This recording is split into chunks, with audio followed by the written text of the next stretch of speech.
Guys imagine करो कि जो हमारा देश है उसमें इलेक्शन होते हैं और हमारा देश एक नया प्रधानमंत्री चुनता है। लेकिन होता क्या है कि हमारे देश के कुछ पर्टिकुलर ग्रुप ऑफ पीपल उसे एक नया प्रधानमंत्री मानने से इनकार कर देता है।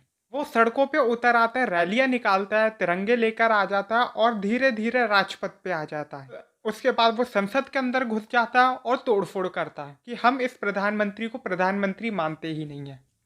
थोड़ा अजीब लगेगा। चलो ऐसा करते हैं, एक और कंडीशन लेते हैं कि आजकल जो सड़कों पे किसान बैठे हैं सिर्फ और सिर्फ उन 3 बिलों के लिए, अपने फार्म लॉस के लिए, अपने हक के लिए बैठे हैं, सड़कों पे शांतिपूर्ण तरीके से प्रोटेस्ट कर रहे हैं, उनके सब्र का बांध टूट जाता है और वो लोग एग्रेसिव मोड में आ जाते हैं और पूरा का पूरा ग्रुप, पूरा जो मॉब है, वो धीरे धीरे करके राजपथ होता हुआ संसद के अंदर घुस जाता है और उसके बाद उधर तोड़फोड़ करता है। आपको शायद से सुनने में थोड़ा अजीब लगे क्योंकि इंडिया जो है वो दुनिया की सबसे बड़ी डेमोक्रेसी है। लेकिन हम बात करते हैं दुनिया की सबसे पुरानी डेमोक्रेसी की, यूएसए के बारे में, जहाँ पे ऐसा कुछ हाल ही में हुआ।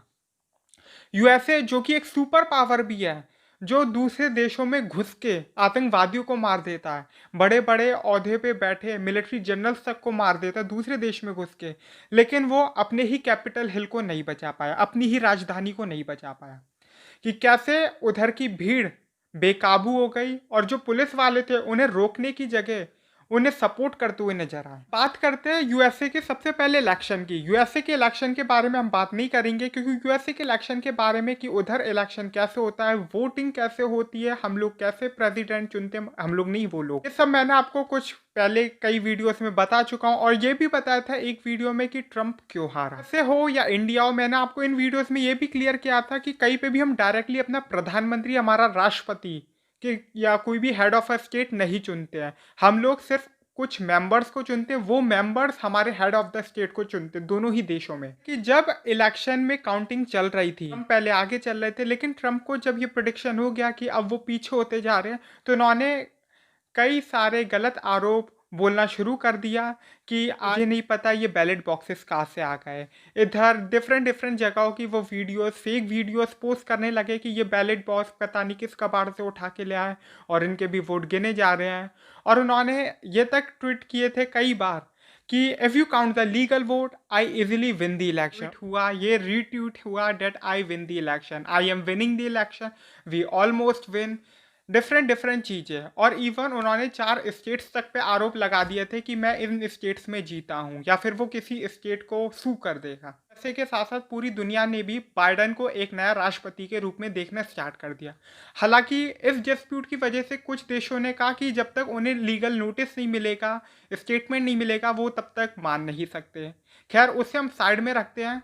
ट्रंप ने इलेक्शन कैंपेन के दौरान भी ट्रंप के कई सोशल प्लेटफॉर्म्स पे ट्रंप को कई बार बैन किया था। उनके कई सारे जो ट्वीट्स थे उन्हें रेस्ट्रिक्टेड किया था और उन्हें डिलीट तक किया था खुद ट्विटर ने। लेकिन होता क्या है कि 6 जनवरी की अगर हम बात करें, क्योंकि जो बाइडन अभी तक हमारे जो है वो वो हमारे प्रेसिडेंट इलेक्ट है, मतलब वो चुने गए हैं लेकिन अभी वो लीगली प्रेसिडेंट है नहीं यूनाइटेड स्टेट्स के।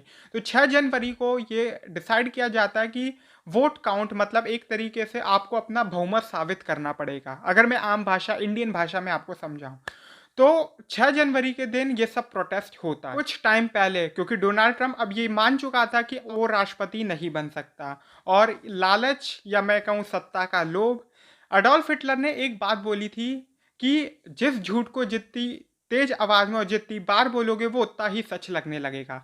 ट्रंप ने शायद से हिटलर की इसी पॉलिसी का सबसे ज़्यादा यूज़ किया है, क्योंकि ट्रंप ने उसके बाद कई सारे बयान ऐसे दिए कि अगर आपको लड़ाई लड़नी है हमें छीननी पड़ेगी अपनी लड़ाई। ये तक दावे किए कि हर आदमी झूठ बोल रहा है कि मैं जीत चुका हूँ इलेक्शन, लेकिन जो इलेक्शन कोऑर्डिनेटिंग बॉडी है या फिर जो मीडिया है या फिर ये जो है डेमोक्रेट्स हैं, ये सब झूठ बोलने पे लगे हुए हैं।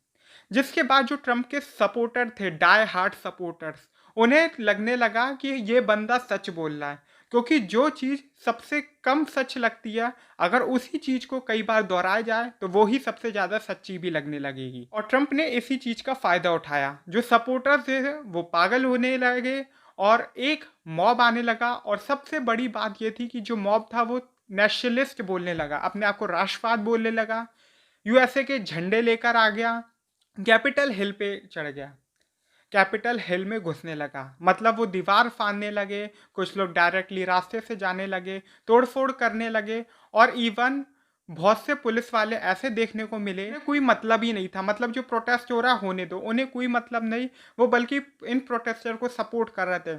बल्कि कुछ पुलिस वाले जो इनको रोकने की कोशिश कर रहे थे, वो बेचारे अपनी जान का खतरा उठा रहे थे। और कांग्रेस सेनेट में कैसे घुस गई उधर की पब्लिक, तोड़ फोड़ की, जिसे जो मिला वो उस चीज़ को उठा के ले गया। आप किसकी कुर्सी पे बैठो किसी को कोई मतलब नहीं, मिलिट्री को बुलाना पड़ा ताकि ये कंडीशन कंट्रोल में आए। ये नॉर्मली देखा गया था कि जो उधर की पुलिस थी, जब भी ट्रंप के अगेंस्ट कोई प्रोटेस्ट होता है तो पुलिस उधर आराम से दबाती है खुशी खुशी, लेकिन जब भी ट्रंप के सपोर्ट में कोई प्रोटेस्ट होता है तो उधर की पुलिस आंख बंद कर लेती है।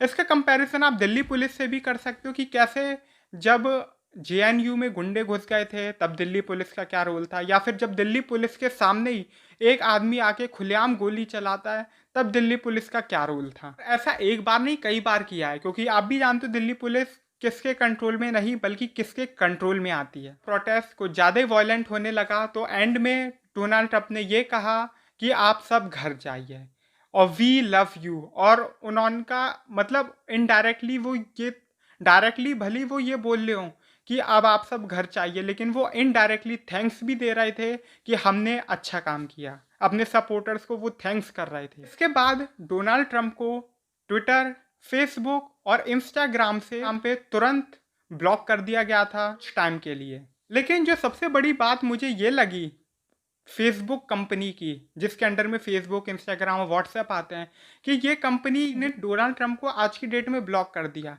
लेकिन ऐसी सिचुएशन जब इंडिया में हुई थी, या फिर कई बार हमने ये देखा है कि इलेक्शन कैसे फ्रॉड करा देता है ये फेसबुक, जो कैम्ब्रिज एनालिटिका की आपने एक रिपोर्ट पढ़ी हो, या फिर हम ये देखते हैं जब ऐसे दंगाई फेसबुक पे एक्टिव रहते हैं, या फिर ऐसे इंडिया के इलेक्शंस में ऐसी भड़काऊ स्पीच लार्ज स्केल पे या लार्ज मास में शेयर होती है, तब फेसबुक एकदम शांत बैठा रहता है। वो कहता है कि हमें अपनी एम्प्लॉयज़ की चिंता है, इसलिए हम ऐसा नहीं कर सकते। और ये फेसबुक वही है जो कभी हिटलर और नाइजीज की आइडियोलॉजी को भी कुछ पता नहीं, आप जानती होंगे। तो ये फेसबुक का हम डुअल रोल भी देख सकते हैं कि जो जिस कंट्री में तो कुछ ज़्यादा ईमानदारी दिखाता है और किसी और कंट्री में वो कुछ ज़्यादा ही वफादार बन जाता है किसी का। और ये कुछ ऐसा ही हुआ था क्योंकि जो सोशल मीडिया प्लेटफॉर्म्स हैं उन्होंने की रोल प्ले किया था, क्योंकि जो मीडिया हाउसेस थे या न्यूज़ मीडिया थे उन्होंने कहीं पे भी ये मेंशन किया ही नहीं था कि ट्रम्प जीत रहा है या ट्रम्प जीता है। सोशल मीडिया प्लेटफॉर्म्स पे सारी फेक न्यूज़ फैलाई गई थी, या आप ऐसे ही समझ सकते हैं जैसे हमारे व्हाट्सएप पे सबसे ज़्यादा लिंचिंग वाले केसेस निकलते हैं। व्हाट्सएप पे कैसे व्हाट्सएप यूनिवर्सिटी कैसे फेक र्यूमर्स फैलाती है, और आप जानते हो किसी भी गांव में लिंचिंग हो जाती है। फेसबुक या व्हाट्सएप पे ऐसे ही कोई लिंचिंग पार्लियामेंट हाउस के बारे में की जाए और जो पब्लिक है वो पागल हो गए पार्लियामेंट में घुस जाए तो क्या होगा। हालांकि इस सिचुएशन को पूरी दुनिया ने क्रिटिसाइज किया कि कैसे, लेकिन एक चीज़ तो है, जब ये दुनिया की सबसे एक one of the super power देश में हो सकता है, दुनिया की सबसे ओल्डेस्ट डेमोक्रेसी में हो सकता है, तो दुनिया की सबसे बड़ी डेमोक्रेसी में भी हो सकता है, बल्कि मैं तो कहूँगा किसी भी देश में हो सकता है। आई होप आप समझ ही गए होते कि सिचुएशन क्या थी, ये जो पूरा इंसिडेंट था, पूरी हिल कैपिटल कैसे प्रोटेस्टर्स का कब्जा हो गया था। तो मेरा चैनल सब्सक्राइब कर दीजिए, इस वीडियो को लाइक कीजिए, शेयर कीजिए ज़्यादा से ज़्यादा, और फिर मिलेंगे आपसे एक नई वीडियो में एक नए टॉपिक के साथ।